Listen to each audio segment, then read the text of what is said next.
Good morning and welcome back to Ginger's Journey. It's been a while. I hope you're well and I hope you're doing good.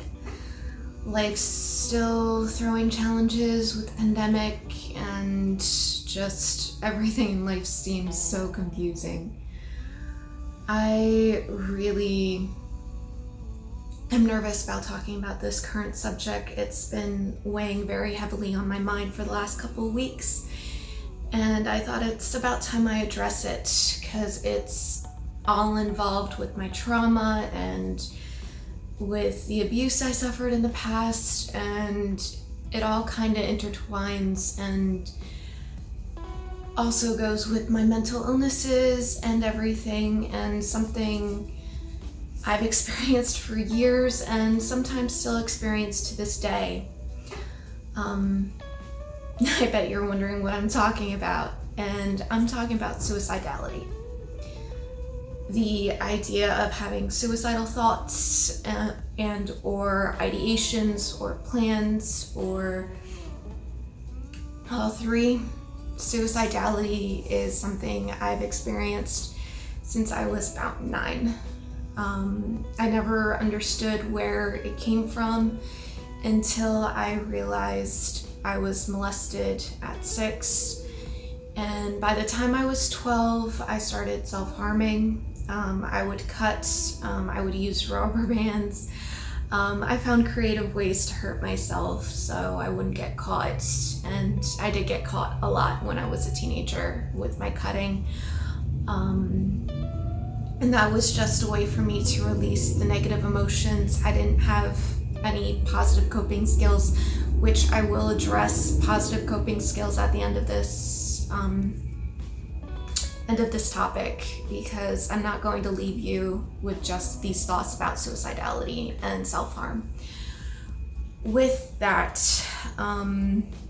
I've realized that self-harm was one way of reacting to the world around me. It was a way of responding to things I didn't understand in the world, and I didn't understand what was happening to me or why I was chosen by these people to be mistreated, and I just wanted a way out and an escape. And so whenever I would go numb, and that's the way I would describe it, is I would go numb to the world. People would talk to me. I would be in a room with 30 other people at school, and I would just forget I exist. And it would scare me. It would scare me so much because I was like, am I actually human or am I just imagining things? And I would go home and I would lock myself in my room, and I'd find a sharp implement, and it would be a pencil, it would be a pen, sometimes it would be a knife. I would get a knife from our kitchen, or I would find box cutters, or I had a friend teach me how to dismantle things to get cutting implements. I'm not going to go into detail with that, because that's just, I don't want to encourage these behaviors. These are very negative coping skills. I was trying to cope with the world around me, and I couldn't think of a safe, sane way of doing it. I wasn't modeled healthy coping skills by my family. They tried their best, but they couldn't teach me how to handle fear, anger, rejection, manipulation. And when you're a teenager or a child, the idea that you have to know how to cope with these emotions, I don't want to say negative emotions, because they're actually helpful when you have the correct coping skills to deal with them. They can be helpful because it reminds you that maybe you're not with the people you should be around, or that maybe you're not doing something safe for yourself. I can't tell you how many times I would go into a dark place and I would start planning my suicide because I felt mistreated, or I felt I didn't belong and I didn't need to be alive because no one needed me. And here I am in my 30s, thriving and making my own business and finding a way to survive when I thought I would be gone by now. With the suicidality, they stopped for a good 3 years after I left a 12-year abusive relationship. They just completely stopped. And then I would start having fleeting moments again when I started losing trust in myself and those around me. And I realized the biggest factor for me in my suicidality was learning to trust myself and forgive myself, and to acknowledge that I can't control the world around me. I can only control my reactions. Excuse me. My reactions determine the world around me as well. And learning to give up that control of trying to control the world has brought to light a lot of things I never thought I would expect. I can only control me. And that is the hardest lesson. That is the hardest lesson anyone can learn, is that you can only control yourself. You can't control anyone around you. You really can't. And I had many people trying to control me as I was growing up and create me in their image or what they needed. And I let them. To a degree, I let them. I believed them when they told me that this was for my own good. I believed them when they told me that this was the only way things should work. This is the way that it's supposed to be. I was completely in their control. And part of me chose it, and a part of me didn't know any better. Like, I really didn't know any better. You think the people in your life are supposed to help you grow and help you become a better version of yourself, and not everybody is going to do that. And that's a hard lesson as well, is not everyone is out there for you.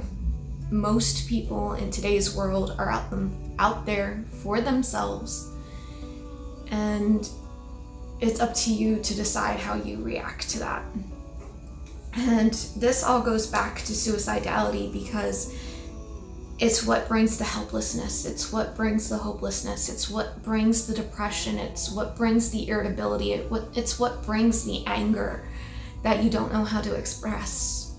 Is all of these factors balled up into one and pressed into your heart, making you think nothing is going to change, that this is how things will always be. You always think this is it. This is going to be the end. Why don't you just end it? Why don't you end suffering? And I'm here to tell you, don't. I'm here to tell you, you are loved. You deserve life. And that ball that's stuck in your heart can come out again and can be pushed away and can be changed, and you can change it for yourself. You can become what you think you could never be. I don't want to say I'm a great example. I'm still in the process of learning how to forgive myself for the past. But I've learned that suicide isn't the answer. It seems like it is. And I'm not going to tell you suicide selfish. I'm not going to tell you that, because I understand your suffering. I completely understand it. I recognize it for what it is. You are suffering if you have these thoughts. You are in pain if you have these thoughts. You are not being,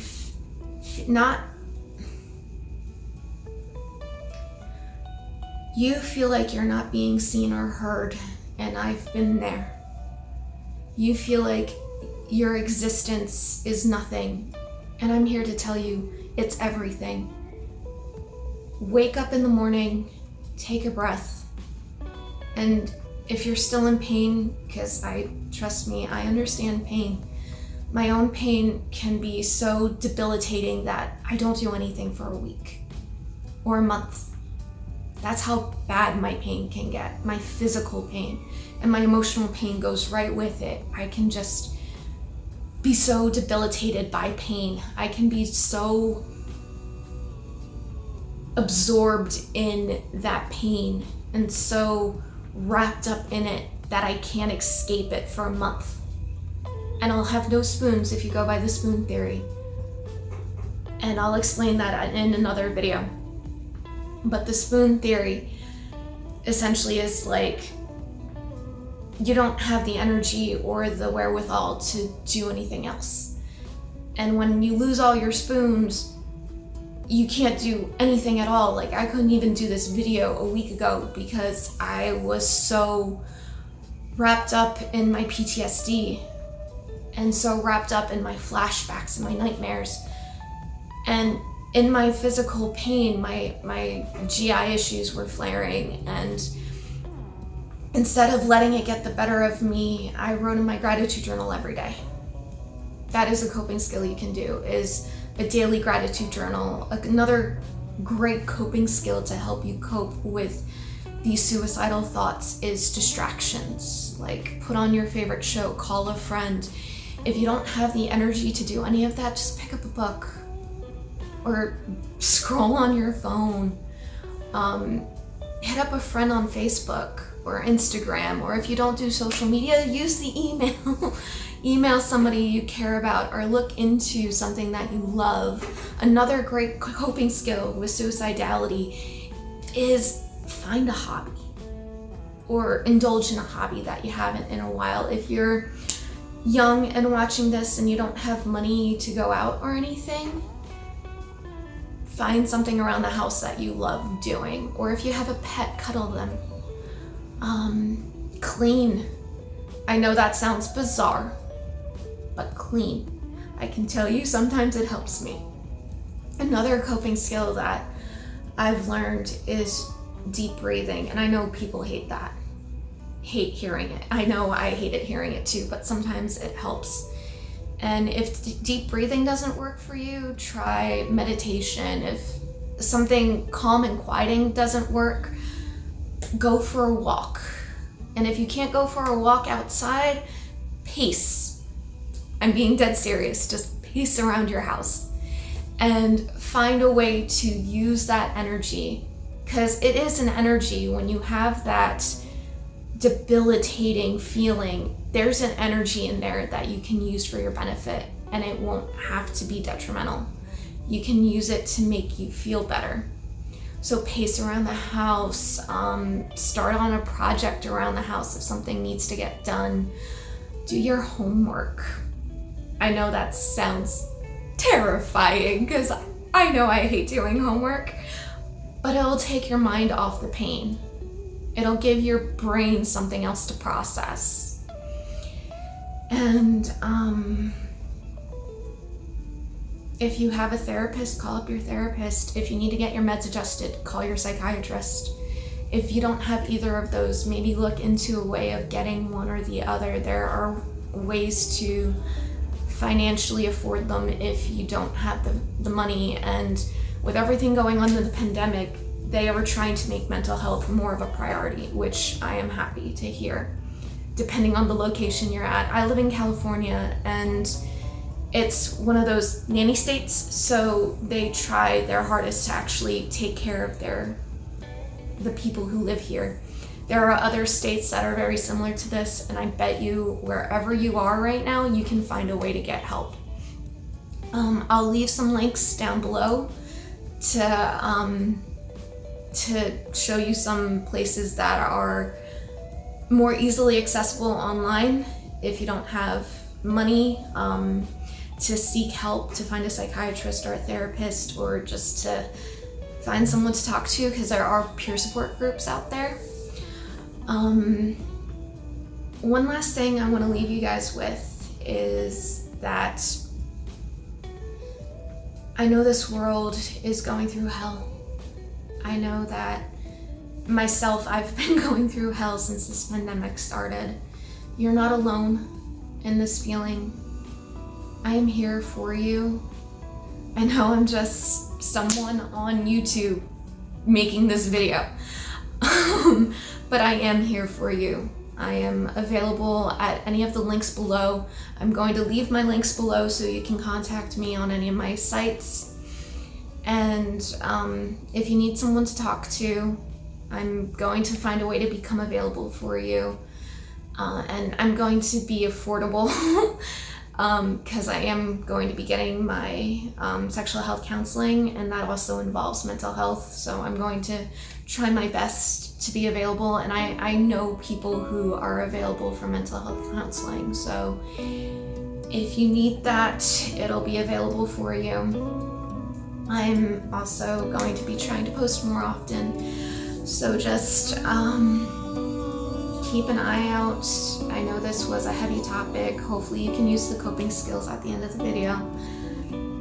What I want to leave you with is be safe, be sane, spread the love, and be yourself. And just vibe with me for a minute. We're going to do a little dance. I'm going to do a little dance with you to just ease out. And I hope you have a great day, okay? Now join me for a little dance. You know, it's not easy living in this world, and sometimes you just gotta dance and just let it out. Just let it out. Just let it out. Let it go. And go out into the world. Spread the joy, spread the love.